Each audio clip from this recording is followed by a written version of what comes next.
Welcome everyone to another episode of Conscious Conversations. I'm building a hub here for healing and personal spiritual development. And one of the ways in which I'm doing that is talking to fascinating people, people from all walks of life and professions who I feel have great insight and wisdom to offer you with your healing journey and with your conscious evolution. And very, very pleased to have my friend Elinor here today.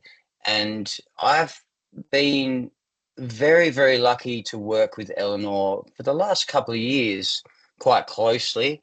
She's actually, I go to Elinor for supervision for my practice, for professional supervision. And she has a brilliant mind and a beautiful heart and has offered so much value to me in those sessions and just in our interactions generally. And I've learnt a lot from you, Miss Elinor, over the last couple of years. It's very true. I have. I've grown a lot. I've grown a lot from hanging out with you a bit more in the last couple of years. And I appreciate you and I respect you. And I've been quite open with Elinor about my feelings with psychology. Elinor's a psychologist, and I'll let you share your credentials shortly. We'll kick off with that. Yet I've been quite open with Elinor about my journey with psychs in this life hasn't been that fabulous. I've found most psychologists that I've come across to be really quite cold, and they have all the answers intellectually. This is my experience with the psychs that I've worked with. They've got all these wonderful answers intellectually, yet I've always felt this lack of warmth and care with them.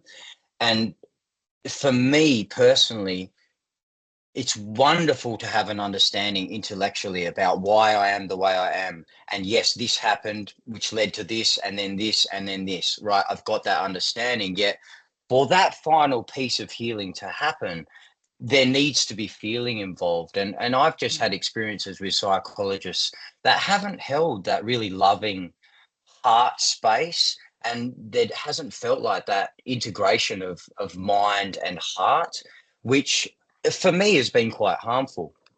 Now, in saying all that, Elinor has given me a new experience with this because, as I shared at the start, she has a beautiful heart.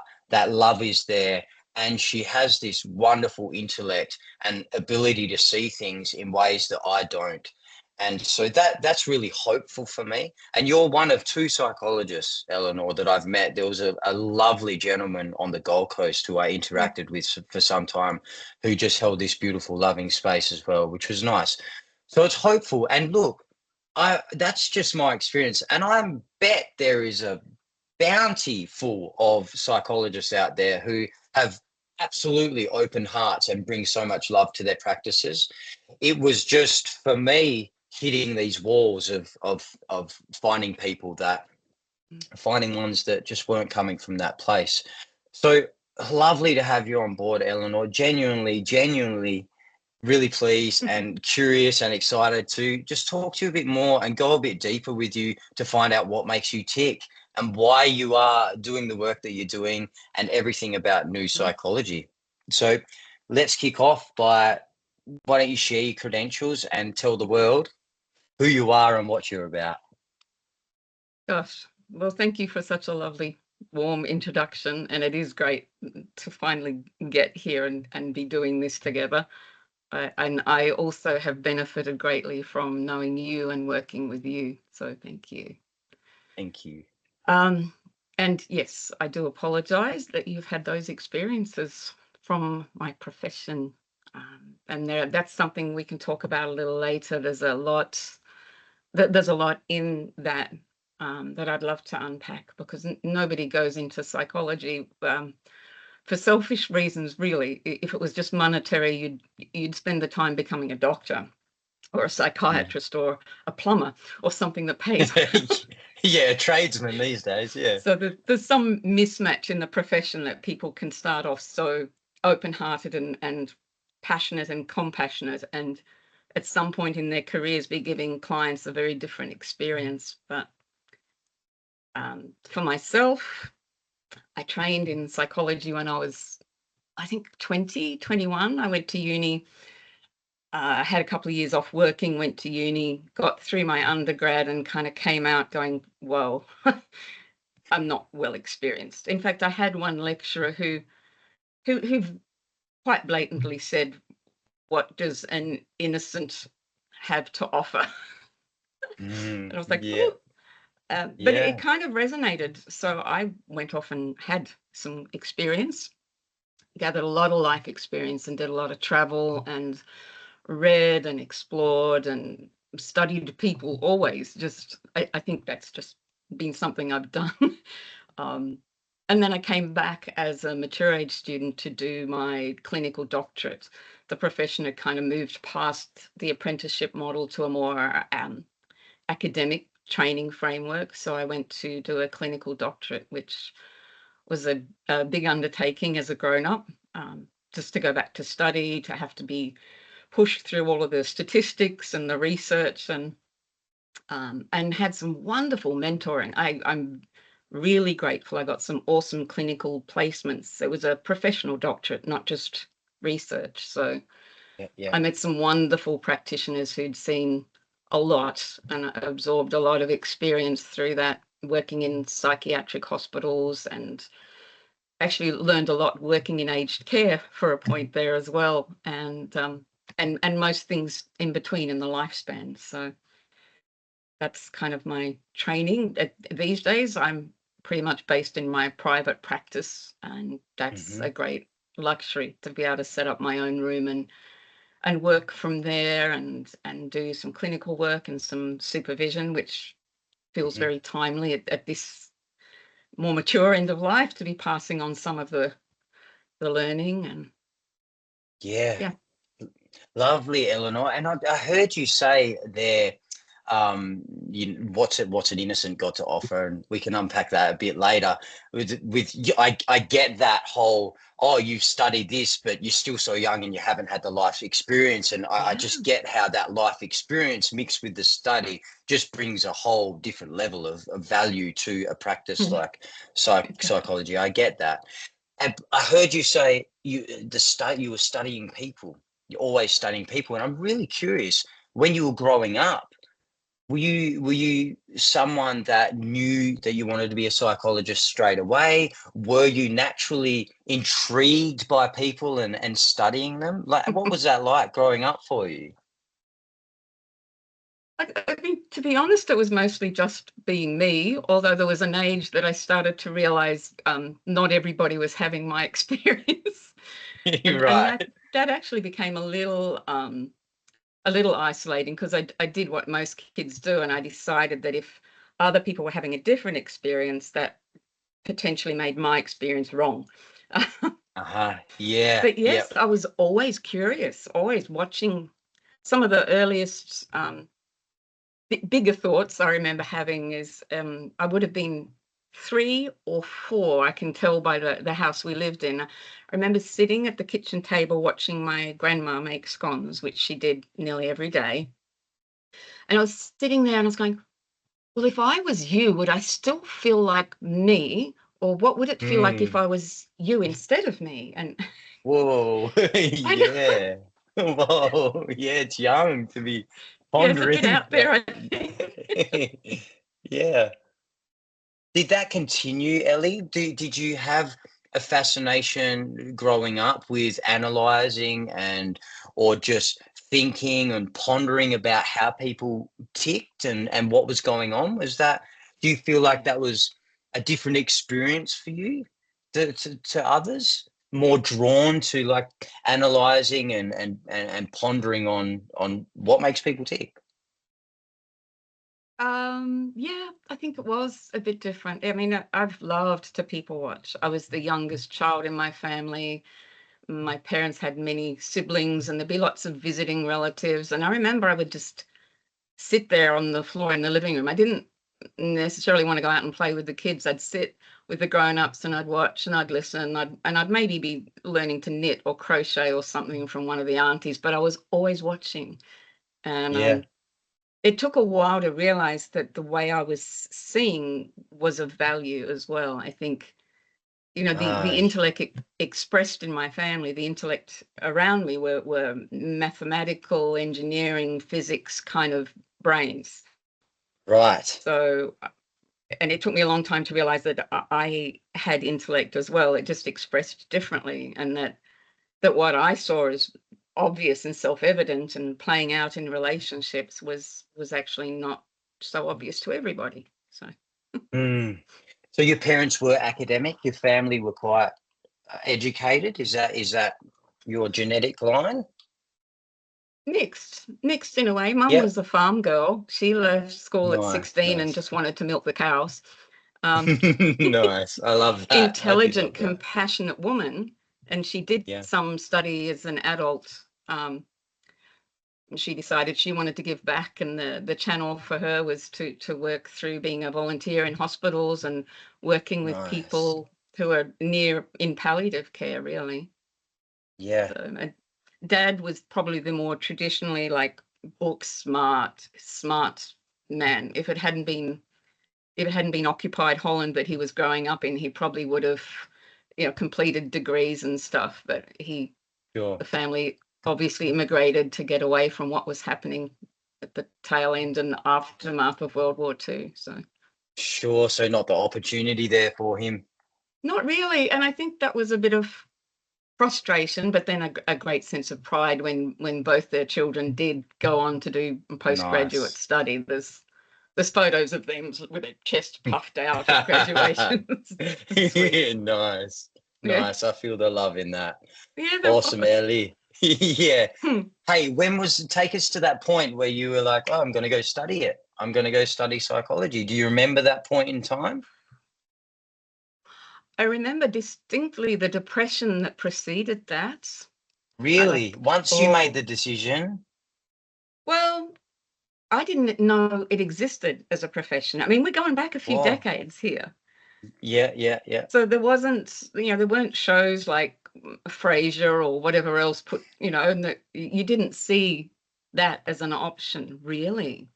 So I Wow. didn't know it existed. I just knew I wanted to help people. I wanted to work with people. I'd had my first jobs in retail, and that wasn't floating my boat. And I remember at 16 crying to my mother, like, why can't I be happy with a good bank job? Because Mm. in the town I grew up Mm-hmm. in, that was the opportunity for a girl. It's like you went to uni to be a teacher, a nurse, and if you didn't want to do that, then you stayed in town, but you got a better job in a bank because you're a bit smart. Whoa. Whoa. So I And was pretty Ellie's like, crushed for a nah. while. Yeah. You're like, I'm not doing any of that. I've got No, bigger sights set on bigger things. I just not. I mean, maybe on some higher level, but for the young girl, it was just like I don't want to be a nurse. So my auntie's a nurse. I see value in nursing. I just knew I wasn't going to apply myself to it. And Yeah. similarly with teaching. So it wasn't Yeah. until much later that I came back. Well, much later. At that point, I was interested in spirituality, and the path available Mm-hmm. to me was I decided I was going to go off and study the Bible. So I actually went to Bible college for a year in the middle there. Uh-huh. Yeah. I thought Nice. that would get me to the bottom of the truth. Yeah. And did it? It's helped me understand how that document has been used in various ways by varying rules, varying sects, varying frameworks that I think some do really wonderful work, but it wasn't quite answering enough questions for me. Yeah. So you went to Bible college and then what? Well, I made it about a year there, and didn't quite enjoy being told how to experience my spirituality, I guess. And came back and enrolled in social work was the first thing I found that was helping but not nursing or teaching. And Mm-hmm. that was the closest thing available in the town I was in. And I studied first year social work, included a major in psychology. And I got to my first psychology lecture and I went, oh, this is what I want to study. And so that was where the the passion really took off. It was just an instant love. I'm like, people study this. I know this stuff. This makes sense to me. So it's like I Nice. found my tribe at that point, the people who think and see a bit more like me. So yeah, that was the Awesome. beginnings. That was your moment. This is what I Yeah, want to do. it was. Ah, nice. It's like the lecture door opened up. The Ah, light there shone it is. through. Come this way, Miss New Psychology. This is what you've been searching for. Nice Gee. one, Elinor. Mm, Let's talk about psychology in its current state. Let's mm. dive into that. Just tell us how you feel about modern day psychology, Elinor. Where do you feel the pitfalls are, the weak spots? Let's start with that, if any. Gosh, the weak spots are, I guess, partly in some of the training framework. It's under the domain of universities, which I think is fair. Um, but there's a strong emphasis on academic performance at the expense of some of the other development that needs to take place. I think you can learn the theory, and learn how to research and learn how to read the current research and be aware of what best practice is. But in terms of actually becoming a psychologist, that takes several years of in the field training with close and reflective and really rich supervision to land at a place where you can not just see what might be happening for a client, but be honest about what's happening for yourself. Mm, And that's that secondary part, that, well, the part I mentioned second, which is not at all mm-hmm. secondary, the what's Yep. going on for me is actually crucial and somewhat it's hit or miss. Mm-hmm. um, is my understanding. It very much rests with the good luck you have in finding supervisors in your clinical training. Uh-huh.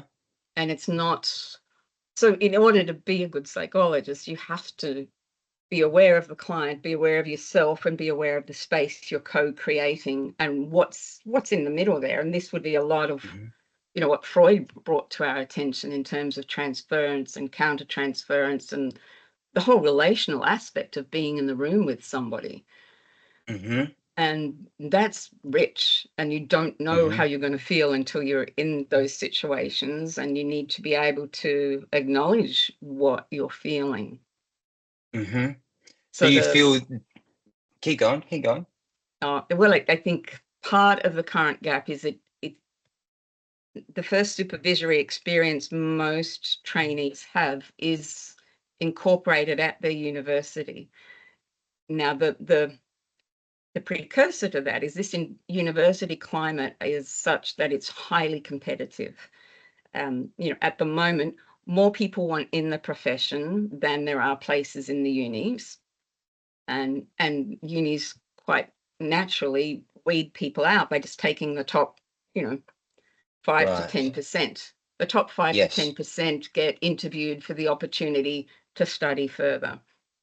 Okay. Yes. So So that weeding competitive. out process is already Yep. has you from day dot going, I've got to be in the top 5 to 10%. I've got to be in the top 5 to 10%. I've got to be perfect. Yeah. So am I hearing this right, Ellie? Because that competition there and that perhaps push to be perfect to be the top of the class or in that top 5%, that training psychs that are training, they're not being completely honest about what's going on for them during sessions? That's tricky because that almost brings into the space the idea of them being dishonest. And I don't think Mm. anybody is being dishonest. I just Sure, think they're sure. not being trained to look. Gotcha. And you Gotcha. have to be trained to look. So Yep. if you've had years of experience of just trying to be right and sharing your successes, it's very hard Uh-huh. to then flip it around to, okay, how hard was that session? And you wind up in a culture where Yeah. most people are going, oh, it's good. I did this and this and this, and it's good. and I'm doing good Mm. work. Yes, sure, sure. So somewhat, correct me if I'm wrong, but what I'm hearing there is somewhat of a disconnect with what's actually going on. I think it's a huge vulnerability in the system. So it's not Okay, always a sure. disconnect. I mean, my first postgrad lecture, Counseling Theory and Skills with Greg Murray, and I think first lecture he said, if you're going to do this for a career, you need to do your own work. So Yeah, he said that lovely. immediately. You need to do your own work. You're going to need a therapist or someone where you get Yep, real about yep, yourself. yep, yep. So Right. it's strongly suggested. When you But were, when you were, yeah, yeah, go on. well, then when you come down to the nuts and bolts of it, if I'm doing a placement internal in my university in the same framework where I have to be in the top 5 or 10%, is the system really inviting me to be vulnerable or not? Mm, And it's potentially not. Is it teaching me how to be vulnerable and go, wow, this is challenging? mm, So it's mm, very much depends on what the culture then is at the university and who's setting that culture, who's leading the way with the honesty of like, oh my goodness, when that person said that, and I just really feel like I pulled back and I'm not sure I was with them, or I was hard to listen today. mm. I'm not sure those conversations are openly welcome, or that self-reflection is strongly encouraged enough. Feels important to Yeah. have those practices in place. Absolutely. Mm. Yeah, and I heard it moved me when you were talking at at the start there, Eleanor, where you said you have all this training, da da da da, but to become a psychologist, there was just something moved me Different. when you said that. It's different. So Yeah. in your heart, in your mind, in the purest sense, what is a psychologist and what is psychology in its purest form? Wow. It's a state of being in many ways, as much as it is it's a way of being with yourself so that you can be with other and be without judgment to the best of your ability, and notice when you are in judgment and respond and work with that and own that and just show up 100% for somebody. And that takes experience and training and deep honesty with Mm. yourself. Yeah. I love that. It's a state of being. That's Yeah. I wonder how many out there see their profession as a state of being. That's quite big. That was quite moving hearing you say that. I What mean, a that's my relationship to it. And in all fairness, some people train in psychology and have no intention of consulting. Some people are going to do psychological research. So that's a sure. different way of being as well, perhaps some different demands. Although if you're researching with humans, which presumably you are, then there's also a need to bring your being into that. How am I influencing this interaction? How am I influencing the data that I'm getting in this situation? Yeah. Yeah. Yeah. Yes. All of that would have an effect. Absolutely. So what are the benefits? What are the benefits for clients, but also practitioners, you feel, of psychology? What are the benefits of this field, working in this field and studying this? Hmm. I guess the benefit is also the challenge in many ways. For me, it's like, well, I get to really know myself. I get to really, really know myself. And when I come across things within myself that I would like to improve, I get to bring my psychologist to myself. I get to bring me to me and go, well, Mm, okay, that's what you got. Breathe. Let's breathe some acceptance into that current situation and then focus on what our new choices might be and how we're going to move from here to there, how we choose what is our highest and brightest potential. And even the ability to sit and go, well, what is my highest, brightest potential, and how do I connect to that and keep that central to my being and my doing through life. Yeah. Yeah. Yeah. I love that, Ellie. I love that. If there's some benefits you've shared there, I'm wondering about. You spoke of some challenges, but I'm curious to know about challenges that you may have had with clients over the years. What are your biggest challenges? What are the biggest challenges as a psychologist with working with clients? What are some common challenges that you've come across in all your years working with people? Ooh. I guess, I worked a lot with trauma, and that's a pretty live and spicy environment, and relational trauma as well. So Mm, there's a lot of energy comes into a room with someone who's really in or recovering from deep trauma. So mm, that really requires a lot of reflective practice, and a 360 view of yourself and the person, because there's often a lot of, people with relational traumas are often very push-pull in how they interact. So to be the steady in the room is yeah, requires a lot of clarity. I mean, the same could be said of extreme anxiety, although one would say there's probably trauma in the background of a lot of extreme anxiety, yeah. traumas of different varieties. There's certainly trauma is a very big word. It could be the trauma of long-standing childhood issues, neglect, abuse, or it could be the trauma of a car accident last week that changed my view of safety in the world. There's so Yep. many Yeah. there's so many areas there. But even Yeah. anxiety, if somebody, if you're spending all day in a room with people who are wired and on the edge of their seat, there's the energetic space that you're sitting in. So I think it's Yeah. important to acknowledge that the work has impact, that you can't sit for an hour with somebody and not be impacted by that to some degree. And then how are we managing that? What are we doing with that? How do we reset so the room becomes empty before it becomes full again, and these are fresh, clean Mm, working space for the next person? mm. Yeah, Really it comes back important. to that working on yourself, making sure that you've got your own supervision and yeah, that you're doing well, you're working on yourself, which you were sharing before. And I'm glad you mentioned anxiety, Eleanor, because in your experience over the years, there seems to have been an increase in all of these mental health issues, anxiety, and Yeah. there's lots of stuff. What's that been like in your practice? Have you noticed more people suffering with these mental illnesses? And Yeah. Yeah, it saddens me, and I do see that. The world is just barraging with information, and unsolvable things are on the news all the time.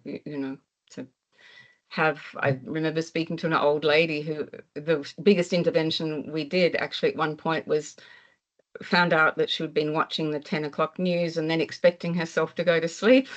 And we said, look, maybe try not doing that. mm, Maybe that's not what you want right here before you then try mm, and rest and reset.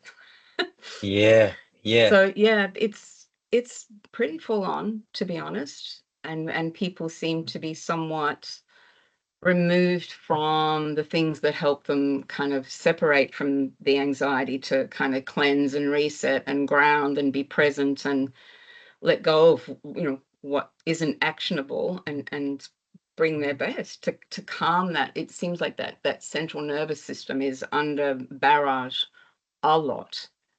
yeah, That's been a huge interest to me. It keeps coming back to that, the people who are just poised to flinch, where yeah, on a healthy day you hear a loud noise and you turn around and go, oh, I wonder what that was.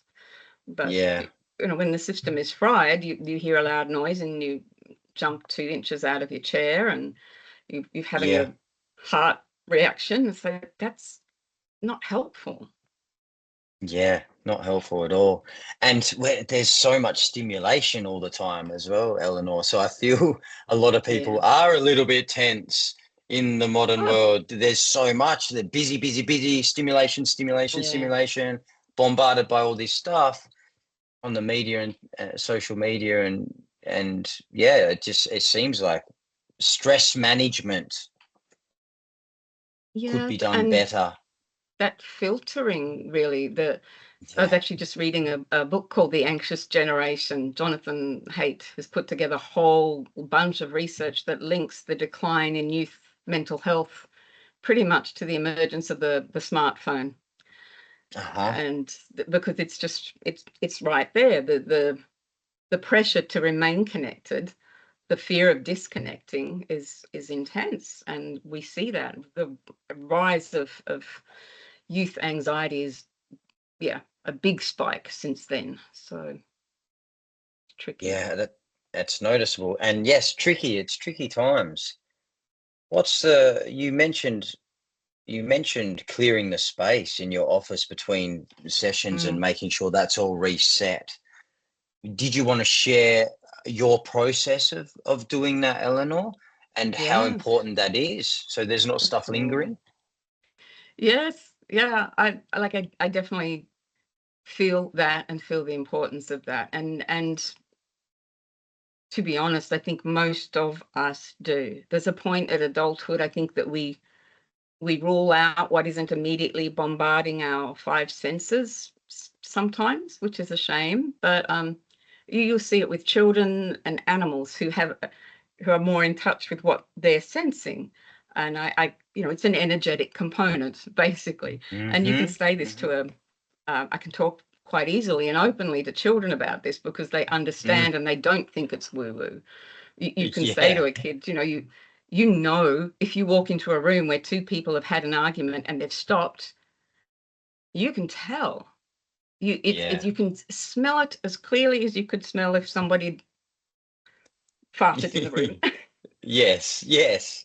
Yeah, it's clear. Not Absolutely. necessarily through the nose, but you pick up on energy. Yep. So Yep. I'm working with energy all of the time as part of my way of relating with the world, but the world and my existence in it. But for me, there's a reset of myself. So I often use the breath just to double check. Mm-hmm. It assists with the letting go kind of process. Sorry, if there's anything I'm hanging on to, it's just my deliberate choice. Okay, I'm letting that go. I've made one or two notes about that person and what we're working on next time, and I close my book and I leave that. And I breathe that through and I feel my feet on the ground and I feel my highest potential and my responsibility as a professional, and I connect back in my heart. And I guess, because it's my space that I'm working in, the space is a natural extension of that in many ways. It's Mm, I'm breathing mm. through the room. I'm running kind of nets of clearing through and calling through a violet flame of cleansing, and this is part of my way of being. So it can be a matter of seconds or a minute that I would Sure. do this. But I'm pausing and deliberately doing this. And when everything feels reset, then the door is open for the next person.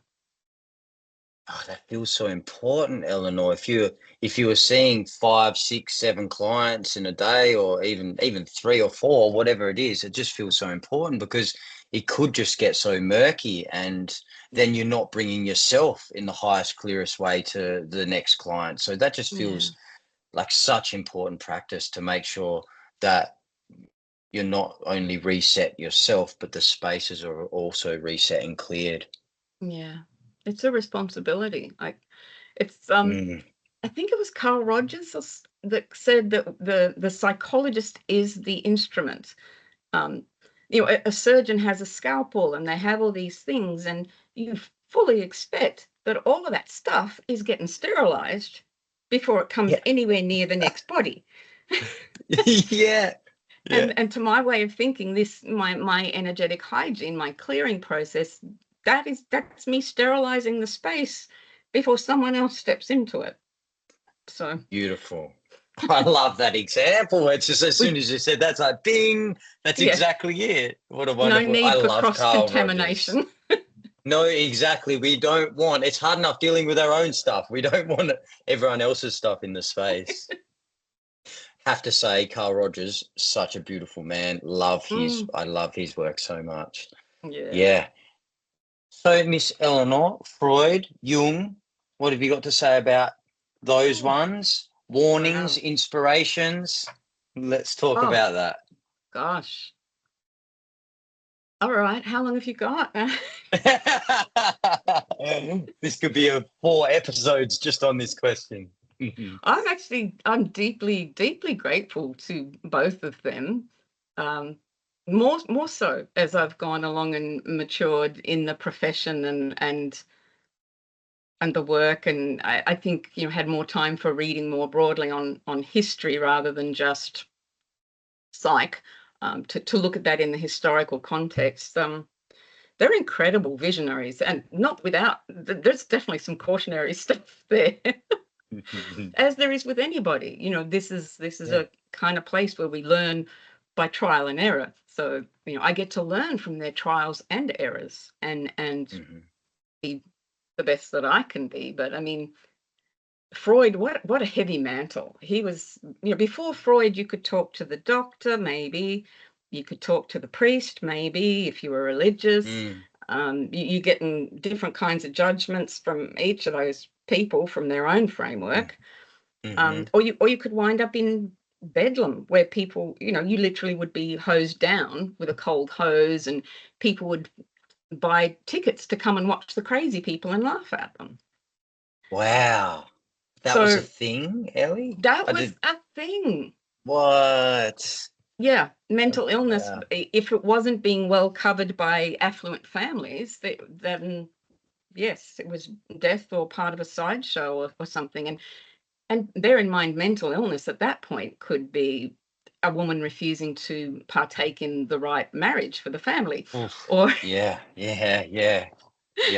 wanting something outside of your station. Yeah, we've come a long way in many ways, and there's still a lot to that's another topic to get better. Yeah, that's another episode. Keep going. I'm interested. Freud, he was kind of the first to say, to look at some of these things like, conversion disorders. He trained in medicine, and they used to bring to him the cases where there's an illness, but there was no obvious medical reason for it. And he was one of the first to kind of really advocate these people are not faking it. There's something going on. They're not faking it. So he was on kind of the front line of trauma, and to his defense, I think he was on the front line of a lot of stuff spilling out in that post-Victorian era. It kind of looks like he was learning about sexual abuse, childhood sexual abuse, and hearing things that nobody wanted to believe was going on. So I think that contributed to his own trauma, and maybe some of his wackier theories that we now poke fun at. But in all fairness, I think it was Peterson I heard say that Freud was a fair intellect. If you think that you've got this body of work that is now so assumed to be common knowledge, the only things people remember about you are these little wacky theories that didn't fit. It's like, I mean, we talk about a Freudian slip, subconscious motivations, avoidance, denial. We talk about this as fact, but he worked very hard to drive those ideas home, and he was being ridiculed for it. So not surprisingly, some of it came out a bit messy, but he brought this forward. And then came Jung. Oh my goodness. What an incredible collision of intellect and passion. Oh, yeah. The story of their meeting in, I think it was 1917. So you're at the tail end of World War I. I think Freud's son had just died on the battlefield. These two find each other writing in similar fields, and they meet for the first time and have a conversation that lasted 13 hours or more. It's this kind of legendary kind of boom. Yeah. Wow. Yeah. And then a great friendship with a very something happened somewhere along the line. There was a bitter end. I think Freud really wanted an heir. He wanted an heir, and an heir who was not Jewish, because he could see what was coming with the war. Yeah. Freud's Jewish. Not, I don't think he identified in a religious way as a Jew, but his books were burned, and his family were, you know, close to being locked up. I think his daughter may have been locked up momentarily if the US hadn't kind of got him out of there and sent him to England. It could have gone pretty bad. But so he Yeah. comes young. It was like, yes, my heir apparent, take my baby psychology and bring it to the world. And then Jung had his own independent ideas because he's a brilliant mind, Yeah. brilliant. Mm. And at some point, the tension between them was just such that it went. And Yeah. Freud had written himself in a corner. I don't think he could change his mind on anything. And Sure. Freud was Sure. still very much studying pathology. What he was studying, what goes wrong for humanity, and he was really damaged by the war. I think very damaged by that experience of living through the war, 1.5 wars, and so he was, yeah, looking at dysfunctional behavior. And Jung was kind of going, what about, Jung's this amazing anthropologist, historian, and looking at the collective consciousness and, bringing through amazing ideas that included more spiritual, metaphysical concepts. And that, I think Freud wasn't going to go there. So they Mm. split. Mm. I still think the quote I loved the other day, I saw reading a book on soul, and the author said that the break of their friendship robbed us of the best intellectual companionship of the 20th century. Mm. Yeah. Brilliant. Two brilliant men and brilliant Yeah, beings, and have just brought so much to the planet. Just so yeah, much. absolutely. They gave us the profession and something to build on, and yeah, Well, I wonder where those two beings are now.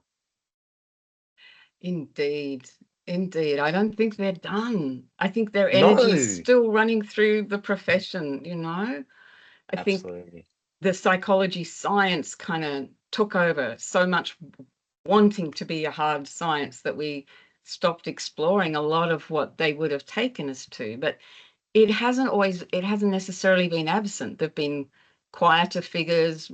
Roberto Assagioli continued looking at transcendence and those kind of aspects. So I think they're popping up somewhere and helping lead us to Yeah. that synthesis that we really need. So that Yeah. I've got physical and to. spiritual synthesis.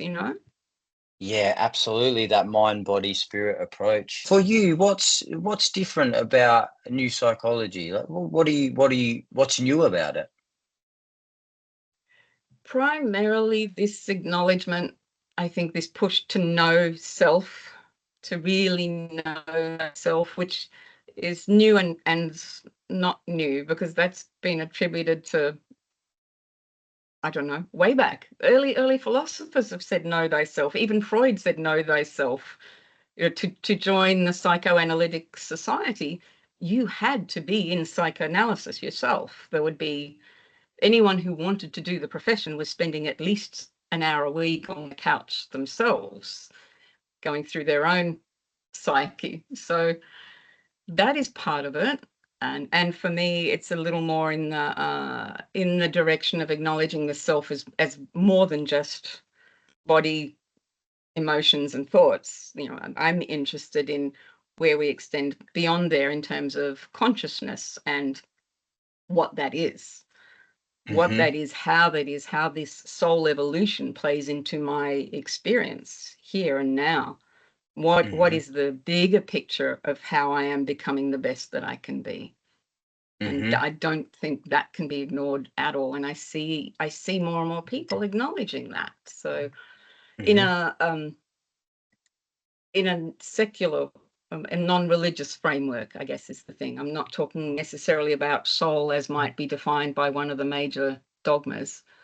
Mm-hmm. There's more to it than that. Maybe even looking at quantum physics. gosh, Well, if I had an extra 40 hours a week, I'd be reading more quantum physics as well. yeah, yeah, me too. Absolutely. So, how does that state of being and that way of life, Eleanor, how does that impact the way you work with clients and your practice? I think, wow, I think it's in many ways that bigger perspective that I Hmm. get a sense of. I get that sense of things unfolding for people across a bigger timeline in some ways. In some ways, it helps me see the autonomy of the client and the wisdom of their own soul journey. That is, Hmm. it's not Eleanor's job to fix this person, but it is my job as the psychologist to bring the clearest and best and brightest that I can, and to definitely assist them into their own deeper wisdom.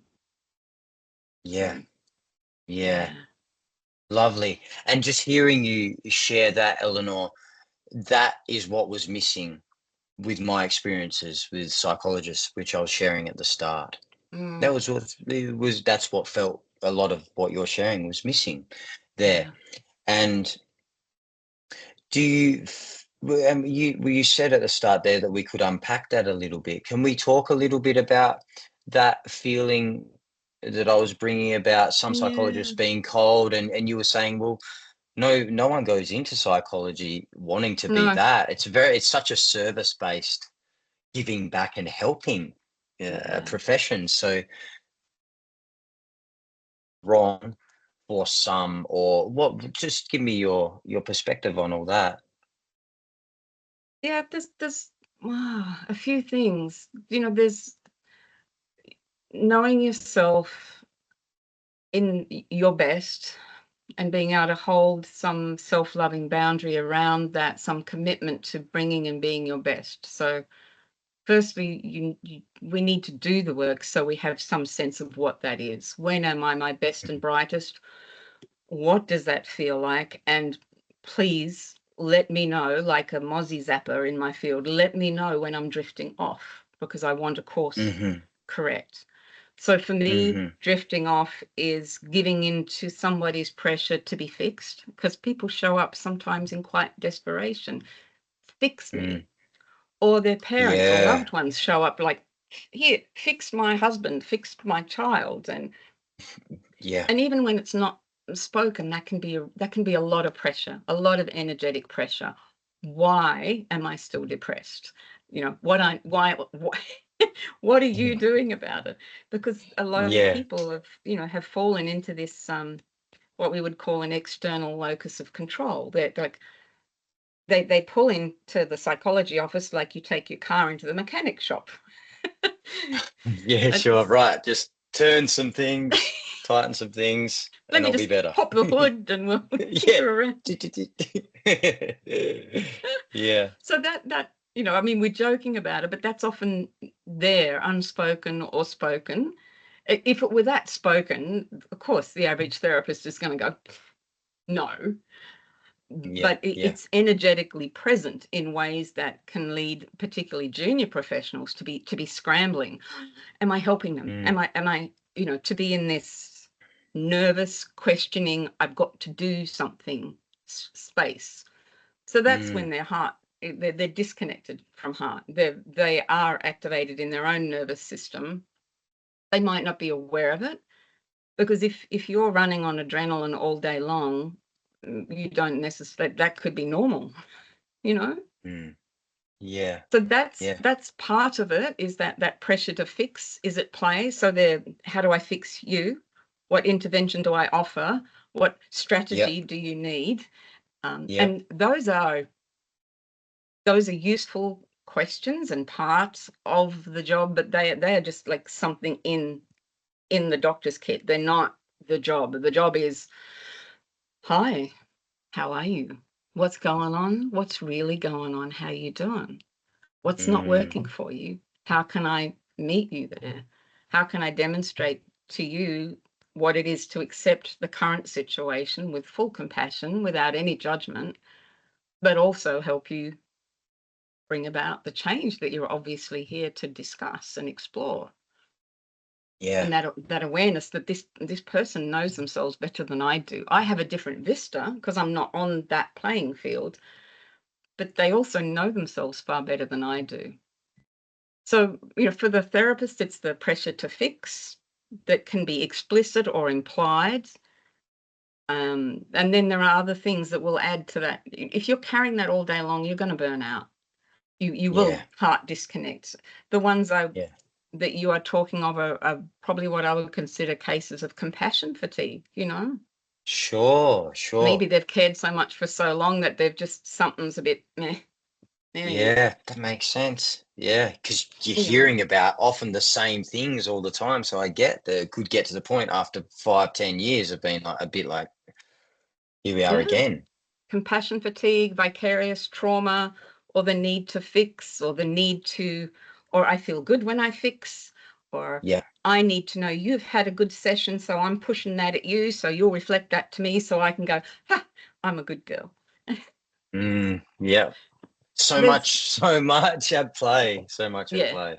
there's just a lot there, and if you've dropped out of supervision, which I mean, we shouldn't. We're meant to engage in supervision as part of our registration. But if you're not keeping up with supervision, or if you're being supervised by someone who doesn't go there themselves, they can't really lead you there. So, yeah, Yeah. That feels so important, Eleanor. Just when you were sharing that whole time, I could just feel how important it is to have a good supervisor, someone that you can engage in supervision with, an older, and if they're older, just an experienced psychologist, especially for yeah, juniors coming through. I could just feel the support and the love in that of having someone that's been in the industry a lot longer, and mm, and especially if they are willing to go there themselves. I can just feel how that would be very helpful for psychs coming through the ranks in those early stages that just don't have the hours under their belt with clients. yeah, yeah. Absolutely. And it is just essential. I had some great experiences in training. I really did. I had one excellent supervisor, and I remember saying to her, "Oh, I'm in the session and I'm with the person, but then there's this other part that's wondering what I should do." And she was like, "Yeah, that's normal." Now, how do you be really present while that's going on, and how do you save that for later? And you always want to be reflecting on what you did and why you did it and how it worked and how it might have been different. Like, Mm, but you need to be so robust in yourself that that is an exciting exploration, not something where you have to win and come up right. yeah. Yeah, when you're saying that, Eleanor, as well, it seems like it really depends on the lecturers and the experiences you had as well coming through Yeah, uni, what sort of psychologists and teachers and lecturers you had, yeah, because coming into that as a blank canvas and learning, it's really those ones that direct you in a certain direction of how it's absolutely. meant to be. So it feels like Yeah, that whole the educational component and having good lecturers and good people yeah, in that system as well. it's crucial. Crucial. Yeah. Yeah. What's your favorite thing about your job? Oh, people. Yeah. Yeah. Yeah, I just love people. I'm amazed and inspired by people all the time. There's just so much that we go through, and people get up and have another go, and I don't know. I just really love connecting with people. It seems like a huge privilege to do that. So, and particularly other professionals, I guess because, I've had that experience of my own education journey and my own journey as a professional. I really these kind of conversations about how we are in the room and what impact we're having in the room and what's happening. I love unpacking that stuff. It's Yeah. it's an endlessly creative space. Oh, yeah. Yeah. When you're sharing it like that, it is so creative. Mm, yeah. Nice, Eleanor. Nice. What would actually, before I've got a few questions that I ask everyone at the end of every episode, but before Uh-oh. that, before that, Is there anything else while you've got the microphone, while you've got the platform? Is there anything else you want to share about psychology, your love of it, anything at all? Golly, that's an open Mhm. question, isn't It it? is. I It's just, you just bring so much value, Eleanor, and while we've got this space, I'm like, what do you want to share really here to the people? What is it? What is it you'd like to share? I think the what? The topic of conscious evolution, I guess. Given our podcast venture that we're a part of, that is the thing that completely floats my boat, and Mm, it's present for so many. I see so many people showing up who don't want a cookie cutter life. They don't want on the hamster wheel. And I think mm, we really need to be able to step into that space with ourselves and then show up for people with those questions. They're not going away. The more complicated the world gets, the more people are getting disillusioned with the hamster wheel. And we need to be able to step into that and go, yes, there's more. Absolutely, there's more. You are not the thoughts. You may be the thinker. You're the one having the thoughts. You're the consciousness beyond that. And the soul that's having a journey through space and time beyond that. And the connection to source beyond that. There's endless potential mm, here, endless conscious evolution. And to be without despair, to be able to have your feet on the ground and be reaching as high as you can and go, all right, I'm here. Show me. I want to learn. Heart open. I want to keep evolving and learning. And showing up with that question of what can I bring here? Not what can I get here, but what can I bring here? How can I have a positive impact today? But those are the things that float my boat. And I think they're close to the core for most of us who go into the profession, whether we can phrase it that way or not. I think those mm, questions are right there. Purpose, meaning, self actualization, self transcendence is where we're mm, going. So, mm. Ah, my heart's like, yay! It's like, for me, just with my experiences, Eleanor, hearing a psychologist talk in that way and feeling your sharing there, it's just such a holistic approach and taking into account mm, mind, body, and spirit, truly taking that into account, not yeah. just saying the words. So that just feels really hopeful and heart singing for me. And what a wonderful practice you have in new psychology. I'm glad you mentioned conscious evolution. For those of you who don't know, Eleanor and I are a part of a group called Conscious Evolution. All of us are professionals in our own right, in our own streams of personal spiritual development. We've got a whole bunch of amazing human beings, and we've Mm, come together to create this hub of podcasts, and it's a place of healing and insight and everything you could possibly need, I feel, for personal spiritual development.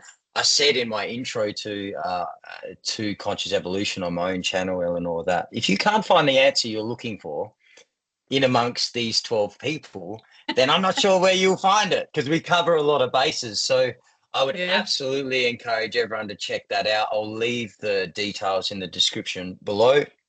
Eleanor's channel is New Psychology, right, Eleanor? Your YouTube That's channel? right. Yep. So Eleanor is kicking off her YouTube channel, has a couple of videos up, and it's the start of a new journey with her for her on YouTube, which is brilliant. I can't wait to see all your videos and insights shared out there, because I feel the world really needs to hear from you, Eleanor. So wonderful. Thank you for all your sharings. I've got a few questions that I like to ask everyone, like I said. So let's dive into those. More. If you, Yes. yeah. These are ones that I ask everyone at the end. If you could implement one global law that everybody just naturally had to obey, they just naturally obeyed it because you've got a magic wand, and you set this law and everybody on the planet naturally obeyed that law, what would it be? Mm.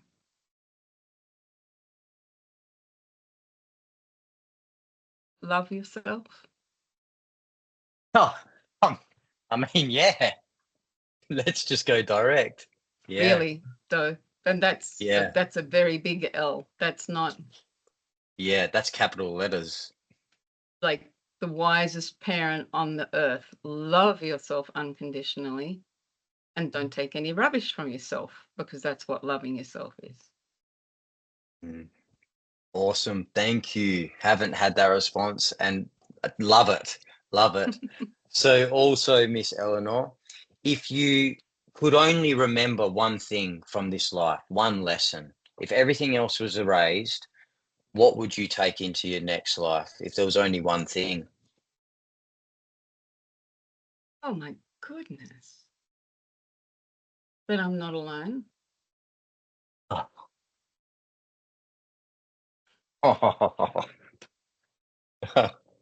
Thank you. Mm, Thank you. Beautiful. mm, Yeah, we're not alone. not alone. We're always right here with ourselves. And maybe that's part of what I mean with love yourself, right Yeah. here, growing, changing, evolving, right here. Yeah. Yeah, and we can choose to be right here with Yeah. ourselves in ever deepening ways. And Yeah. what a beautiful journey that is. Yeah. Yeah. So it's Yeah, connected to one, the evolution and the potential, but healing all the problems that are presenting. That's just the stuff on the way to the evolution. yeah, yeah. Yeah, I had a conversation with another friend, Kat, yesterday, Mm, and she was talking a lot about that reparenting and staying and being yeah. with self Yeah. and just being that source of whatever you need. Getting to know yourself to that point where you know the Perfect. good, the bad, the ugly, and you become the parent that potentially Yeah. you never had. But that's our responsibility. And if we're not really taking that responsibility, then we are on some level in neediness or looking outside and pulling at other Yeah. people. So it really does come back to that self-parenting and being self-sourcing in in varying degrees or increasing degrees. Yeah. Yeah, Mm. awesome. One more, and look, they're all tied in together, Ellie. It's if you could say one thing to every person on the planet and they had to deeply hear it, what would that be?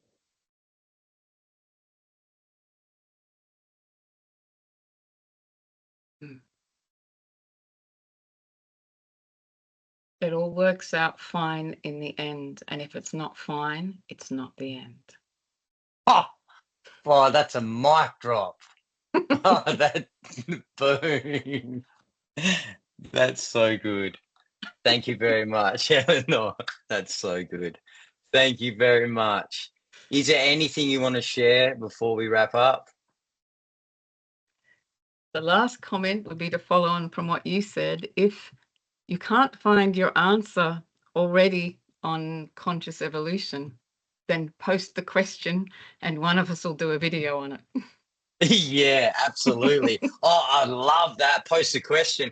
I swear, if people post questions, you'll get 12 different angles Great. on that Let's question, go. honestly. And brilliant.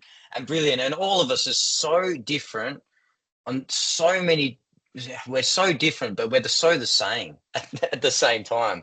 There's Yeah. so many different flavors of wonderful people in that collective group. So conscious evolution, check it out again. That will be in the description, as will Miss Eleanor's details. Hashtag If new you, psych.